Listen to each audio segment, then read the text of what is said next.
If you own a house, whether it's the house that you live in or an investment property, every single year you receive a property tax statement that basically just breaks down why you're paying what you're paying in property taxes. On that statement, there is usually a little box, a blurb that says, "Hey, if you don't agree with what we're telling you you owe in property taxes, you as the homeowner have every right to appeal it."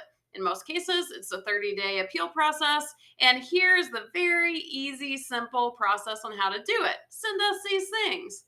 Now, is the property tax appeal process actually as simple as that little box would suggest? No, not even a little bit. Not even close. It is straightforward, but it's not as easy as they make it sound. So, what I'm here to tell you is we're going to break this down so that you actually have a chance of successfully appealing your property taxes. Why do we want to do this? Because if you do appeal it successfully, you bring down the amount that you owe in taxes. Great, money saver. I love it. So, what am I going to hit on in this video? Here's what I'm going to tell you. I'm going to give you a very brief rundown of how the property taxes work in the first place. And the reason you need to know this is because you need to be really clear on what part of that equation that you're actually fighting in a property tax appeal. I'm going to give you a couple reasons why you might consider doing this. I'm going to tell you exactly what you need in order to successfully do it. And then I'm going to just tell you the basic process that you can plan to go through in order to do it. Now, in all of this, I really want the takeaway to be you walking away with understanding what you need to be prepared for in terms of what's going to happen along this journey. The more prepared you are, the stronger your fight's going to be. That's what I'm here for. I want to prep you for that fight because I don't use that word lightly. So, where do we start? Let's first talk about how property taxes work, how they're calculated. Now, something you need to understand. Property taxes can vary by county and by state. The location in which your property is located may have something different going on about it than what I'm about to tell you.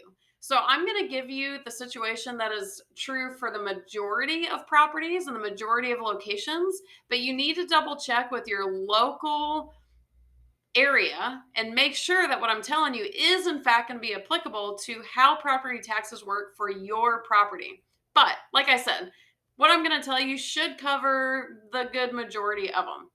Just make sure you double check on that. So, how do the property taxes work? There are two parts to this equation in terms of how they get to the calculation of what your tax base is. Those two things are the market value of your property, the perceived market value of your property. That part is very important. And what they call the millage rate. What a millage rate is, don't worry about it. Doesn't matter. I don't even know what the word means. It's just a fixed rate. It's a multiplier that they multiply by the value of your property in order to determine that tax base. Now, what you need to understand about that equation is this. You can't do anything about the millage rate. That is a fixed number. Nothing you can do about it. So, what part of this equation can you then do something about? The value of your property. And you heard me, I threw that word perceived. Basically, what is happening is the county is telling you what the value of your property is, and they're using that, timesing it by the millage rate, and coming up with your tax base. Now, in most cases, we all want our property to be as worth as much as possible, right? Yes, in most cases, but not when it comes to property taxes. When it comes to property taxes, you want the county to think that your property is worth as little as possible. Because when that market value number is lower, your tax base will be lower. Therefore, what you owe in taxes will be lower. So, when you're going in for a property tax appeal, in most cases, what it is that you're actually going to argue is the value of your property. They say it's worth 200,000, you want to be like, "No, it's not worth 200,000. It's worth 150,000 tops." That is where the fight is. It's with the value of your property. Now, if you decide to go forward on this process, what are the couple of reasons why you might consider doing this? in my experience, there are two situations where it might be worth going through this process. The first one is very obvious.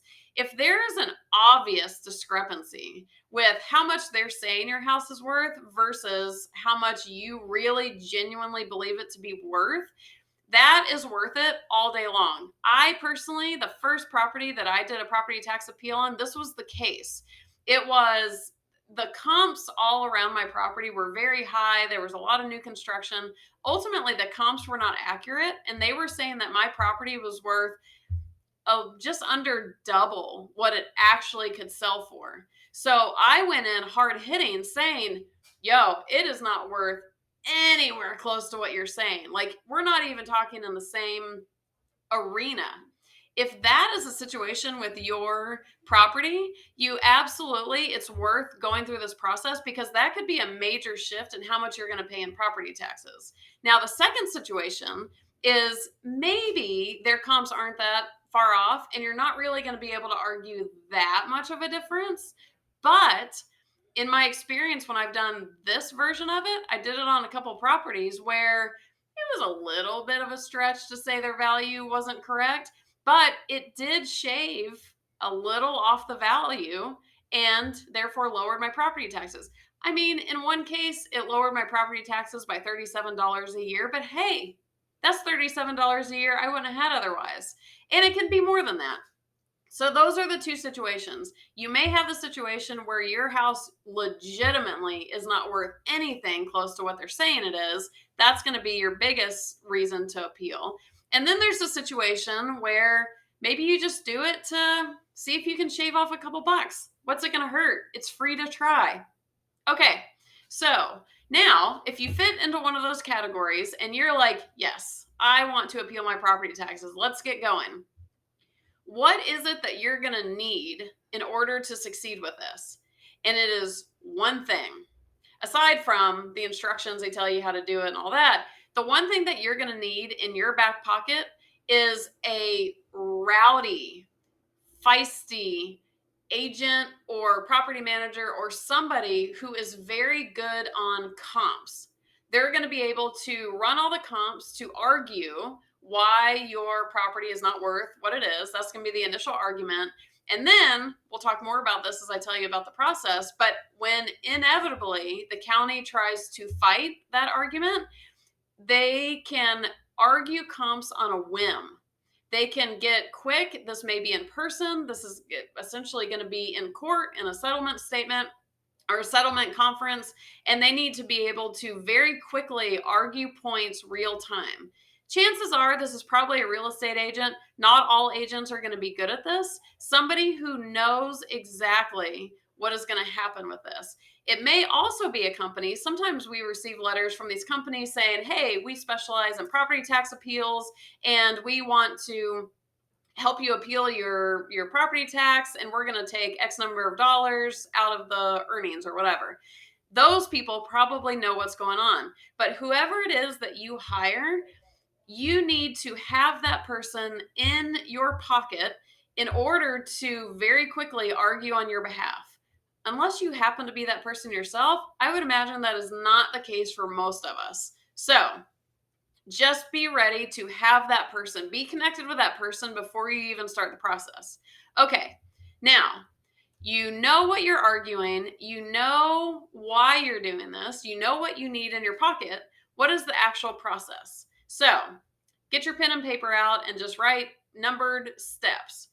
The first step is to follow the instructions on the property tax statement, just as they're laid out. They're going to say, hey, send us a letter, give us your argument, why what's your argument, why you're appealing. And in that argument, that is where this person that you are hiring or working with is going to initially lay out, hey, here's the comps I found, and here's why your comps aren't accurate. They're going to essentially put a packet together to say, this property is not worth what you guys are saying it's worth. You're going to mail that property packet or that argument packet to the address or wherever that appeal procedure that's laid out on the property tax statement says to send it. Now, Most people get to that step. Maybe they don't put together quite the packet they should or whatever, or they write in saying, here's why, I should have lower property taxes. Everyone can do that step. Most of the time, if not like 99% of the time, guess what you're going to receive in response? A big fat rejection letter. It's going to happen. Be ready for it. Because why are they going to no, they're going to be like, nope, you're wrong. We're right. End of story. We're keeping your money. Why would they say otherwise? In order to successfully appeal, you're going to have to take it further. Most people, because I said they make it sound easy, like send us this information. Cool, I did it. Nope, rejection. People are like, oh, darn, didn't work. Okay, moving on with life. Be ready for the rejection letter. When you get that rejection letter, there's going to be information on there that says, hey, if you disagree with us, let us know. You can appeal by doing da da da da. So you're going to be like, okay, I'm going to appeal. So you're going to follow the instructions, and chances are what those instructions are going to say is that you are going to let us know that you want to appeal this, and we are going to set up a hearing between you and the appraiser from the county who's doing this case for you, and the Board of Equalization. Doesn't matter what the Board of Equalization are, but in theory, the Board of Equalization is the middleman between you and the appraiser. You're saying my property's worth this. The appraiser's saying, no, it's not. It's worth this. In theory, the Board of Equalization is that middleman. So you're going to let them know, yes, I want a hearing with the Board of Equalization. They're going to say, okay, we'll let you know. They're going to send you a date and time. Everyone's going to come together, all three parties. And while this isn't actually a hearing, what it is an open discussion, sort of. You're going to pitch your point, the appraiser's going to pitch their point, and the Board of Equalization is going to be like, okay, hang on, give us a minute. Who do we think is right? And on the spot, potentially, if they're going to decrease the value of your property on your behalf, they will let you know right then what they're going to decrease it to. Okay, cool. Now, here's where I want to give you a little nugget for your information that applies to this whole thing. The Board of Equalization is employed by the same people who employ the appraisers, which is the county. They are, in theory, on neutral ground, but are they really? Your property taxes are paying a lot of these people's salaries. So the Board of Equalization, while they may seem a lot more fair than the appraisers and they may act more fair, ultimately, nobody in all of these arguments is really on your side because everyone's kind of biased to the other side. Everybody wants your money. You're the only person who cares about saving your own money. And that is important to know because at all times you want to know, do I have the leverage? Do they have the leverage? How much leverage? Is it worth fighting? What do I want to do here? Is it worth fighting this appeal? That's the thing that you want to keep in mind. So you get scheduled for you, the appraiser, the Board of Equalization. If you are in the category of appealing your property taxes just to see if you can shave off a little bit, this might be the end of your run. They might say, yeah, we said it was worth $200,000 and I think we can bring it down to at most $190,000, $195,000. Ultimately, that's not going to save you a whole lot on the property taxes, but you want to be acutely aware in your head with the person you're working with the comps, should you just kind of take it and run? That might be the case. I've done that where I only get $5,000 or $10,000 shaved off. I didn't have a super strong argument in the first place. I'll take it. Take my little win and run. Now, if you're in the category of the person like I was, where my property was very drastically actually valued differently from what they were saying, we're talking like 150,000 compared to 300,000. Like that's how drastic of a spread this was. And the first time I did the hearing with the Board of Equalization and the appraiser, I think they brought it down maybe $20,000. And they brought it to a value that was absolutely not accurate. If I were to sell that property, I would have to sell it for like 100,000 less or something. So I didn't get very far with the Board of Equalization's determination. So on the spot, they did lower it, whatever amount they offered to lower it, but I wasn't satisfied. So if you're in this category and you want to take it further, now here's what's going to happen. You are going to get a letter from the Board of Equalization saying, hey, on such and such date, we, lowered your value to be this. They're going to write it in. And then there's going to be a thing on there that says, if you disagree with this, you have the right to appeal to Superior Court. And if you want to do that, here's the instructions. In my case, I was like, oh, I'm taking this to the top because our argument was so rock solid. And really, the appraiser and the Board of Equalization, they were making no sense. Their arguments were terrible. I was like, no, we're taking this to the mat. So we put in to appeal to Superior Court. What ended up happening from there and what to be prepared for is that everyone on their side is going to try and avoid going to Superior Court. And what they're going to try and do is like, hey, you know what? Can me and you, this is the appraiser, the Board of Equalization's out of the picture right now. They played their middleman ground, their game. They're out. The appraiser may reach out or the appraiser's office and say, hey, listen, before we go to Superior Court, are you open to everyone jumping on a Zoom or in person or wherever it is and having kind of a settlement conference? Let's talk this out amongst each other. Let's see if we can work together and get to something that we all agree is fair. And if we cannot, great. We'll continue the process to Superior Court. If we can, fantastic. We just saved the taxpayers money for us all to go to court. You're going to get on the call or in person with the appraiser to do the settlement conference. This is where it is freakishly important for the person who's arguing on your behalf to be able to be fast. At this point, they've got to know the very specific comps that are accurate. They need to know exactly why the appraiser's comps are not accurate. And they also need to be savvy enough about real estate to talk outside of the comps.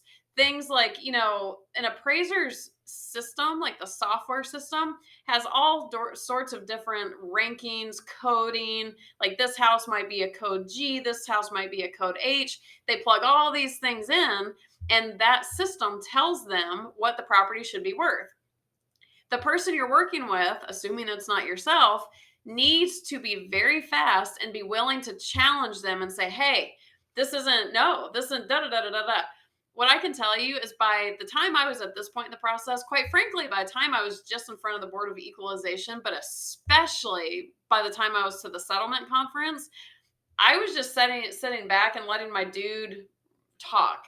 I didn't even know what language everybody was speaking. I was like, the who, the what?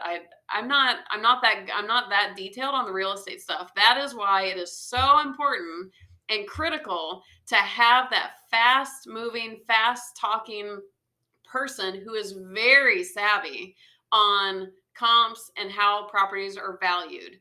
End of story. You're not going to get very far at all without that person. You may not even get anything knocked off in the BOE is the short for Board of Equalization. In the BOE meeting, you may not even get anything shaved off if you don't have someone who can speak to that extent.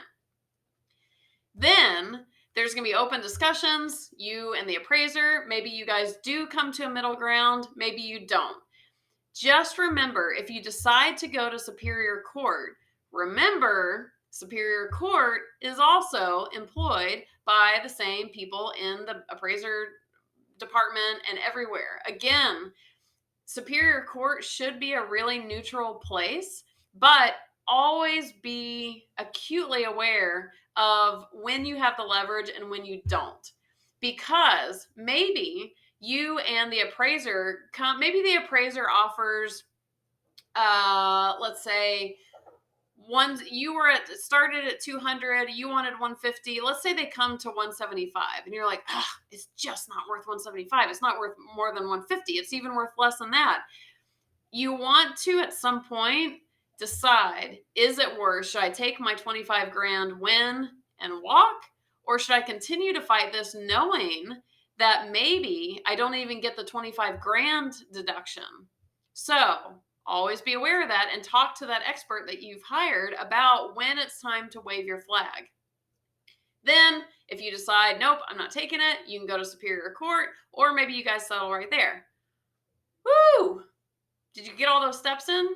Because that is the process that you're going to go through. It is not what that little box on the property tax statement suggests. Like, oh, if you want to appeal, you have 30 days. Send us this information. Done. No, if you actually want to succeed at it, it is way lengthier than that.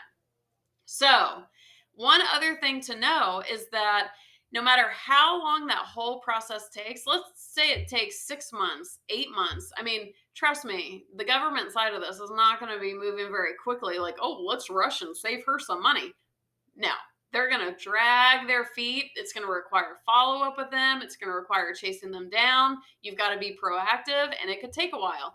The only good news in this, though, is that at whatever point it's finally determined what the value of your property is going to be, that will be applied back to the year that you're arguing.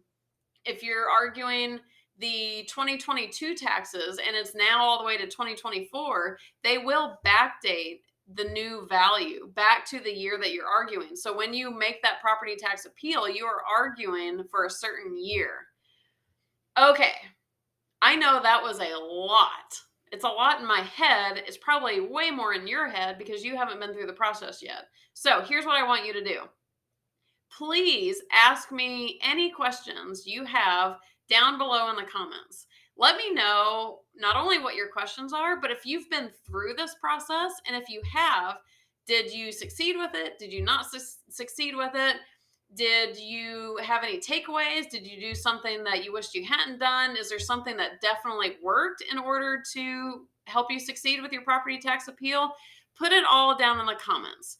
If this was all helpful, or if you're completely overwhelmed, hit the like button.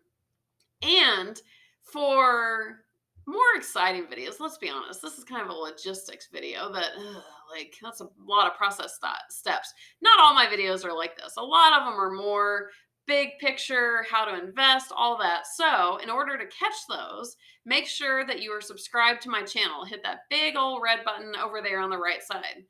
And with that, once you're subscribed, you'll get to hear from me every Thursday when I put a new video out. So don't forget to leave me those comments about whether this was helpful and whether you've been through the process and you have anything to add.